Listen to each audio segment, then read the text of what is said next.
मुख्य बात एक बार फिर से आपका इस्तकबाल करते हैं। पामपुर में लड़कियां तालीम के साथ साथ खेलों में भी हिस्सा ले रही हैं, लेकिन ज्यादातर लड़कियों का रुझान सेल्फ डिफेंस मार्शल आर्ट की तरफ है। न्यूज़ 18 के साथ बातचीत करते हुए इन लड़कियों ने बताया कि वो अपनी हिफाजत के लिए इस गेम में हिस्सा ले रही हैं।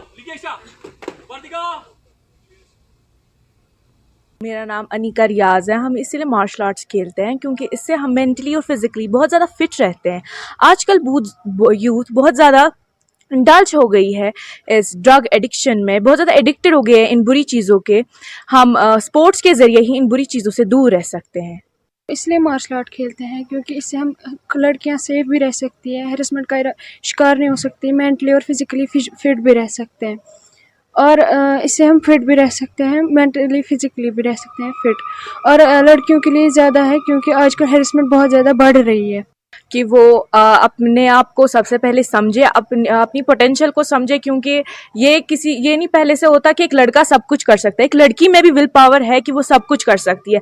अनटिल एंड अनलेस जब उसको पता चलेगा कि जिस दिन उसको पता चलेगा कि उसके पास एक लड़के से ज़्यादा पावर है, वो सब कुछ कर सकते हैं। इसीलिए उसको इन गेम्स की तरफ आना चाहिए।